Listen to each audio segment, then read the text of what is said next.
നന്ദകുമാർ എന്നെ കുറിച്ച് എന്താ പറഞ്ഞത്? ഞാൻ കേസ് കൊടുക്കണ ഒരു വകുപ്പ് വേണ്ടേ? വെറുതെ പോയി കേസ് കൊടുക്കാൻ പറ്റും?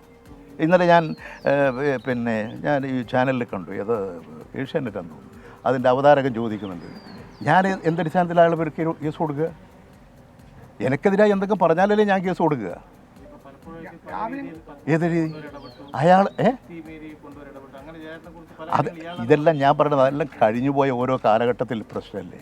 അതിനെല്ലാം ഞാൻ കേസ് കൊടുക്കണം. ഇപ്പോൾ ഒരു തൃക്കാക്കര തിരഞ്ഞെടുപ്പ് നടന്നപ്പോൾ ഞങ്ങളുടെ സ്വാധീനം വർദ്ധിപ്പിക്കാൻ പലരും ഞങ്ങളോടൊപ്പം വന്നിട്ടുണ്ട്. കോൺഗ്രസിൻ്റെ DCC സെക്രട്ടറി വന്നിട്ടുണ്ട് എറണാകുളത്ത്, മുരളി.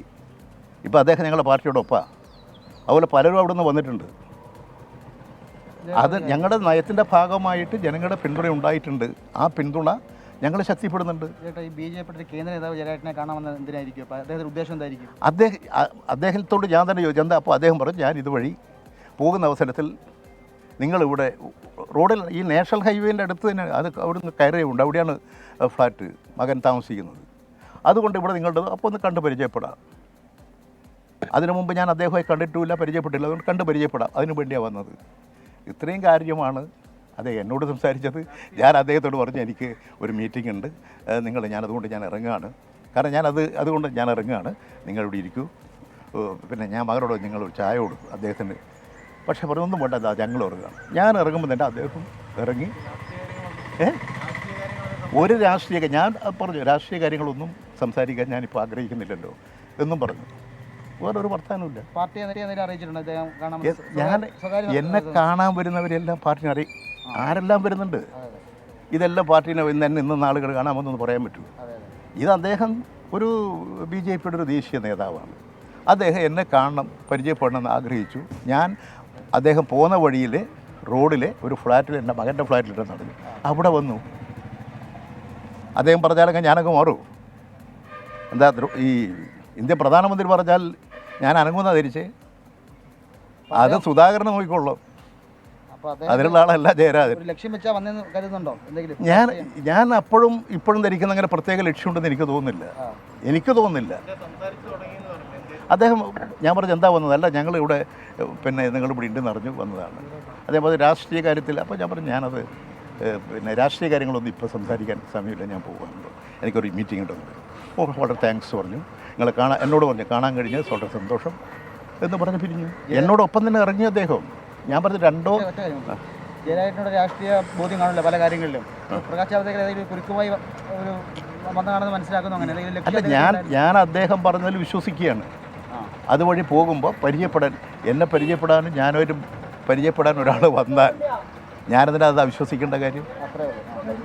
എന്നോട് പറഞ്ഞ കാര്യങ്ങളെ എനിക്കുള്ളൂ, എനിക്കതേ പറയേണ്ട കാര്യമുള്ളൂ. പറയാത്ത കാര്യങ്ങളൊന്നും പറയേണ്ട കാര്യം എനിക്കില്ല.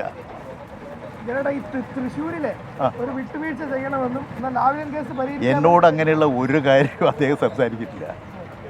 ഈ പറയുന്ന പലരും അവർക്ക് വേണ്ടി എന്തെല്ലോ പറയുകയാണ്. എന്നോട് അങ്ങനെ ഒരു കാര്യം, രാഷ്ട്രീയ കാര്യങ്ങൾ എങ്ങനെ ഞാൻ പറഞ്ഞാൽ അതല്ല നമുക്ക് പിന്നെ ഞാൻ മാത്രം ചർച്ച ചെയ്യേണ്ടത്. രാഷ്ട്രീയ കാര്യങ്ങൾ എന്താണെന്നാണ് അദ്ദേഹത്തിന് അറിയേണ്ടത്.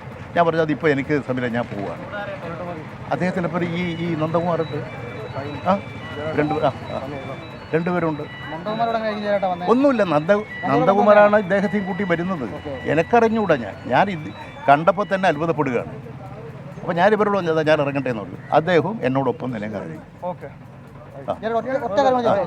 നന്ദകുമാറെ പറഞ്ഞതുപോലെ തന്നെ ഈ കാര്യങ്ങൾ പറയുന്നുണ്ടല്ലോ, ഈ ഇപ്പോഴത്തെ കാര്യം പറയുന്നു വിട്ടുവീഴ്ച. അപ്പോൾ അങ്ങനെ അദ്ദേഹം ഈ വ്യാജ ആരോപണം ഉന്നയിക്കുന്ന എന്നോട് അദ്ദേഹം ഒരു കാര്യവും സംസാരിച്ചിട്ടില്ല. പിന്നെ എനിക്ക് ഹിന്ദി സംസാരം എനിക്ക് അത്ര പ്രിയമുള്ളത് എനിക്ക് കൈകാര്യം ചെയ്യാൻ പറ്റുന്നുമില്ല. അങ്ങനെ അധികം സംസാരിച്ചിട്ടുമില്ല. എനിക്കങ്ങനെ തോന്നുന്നുണ്ടെങ്കിൽ എന്തെങ്കിലും ഒരു കാര്യം വേണ്ടേ?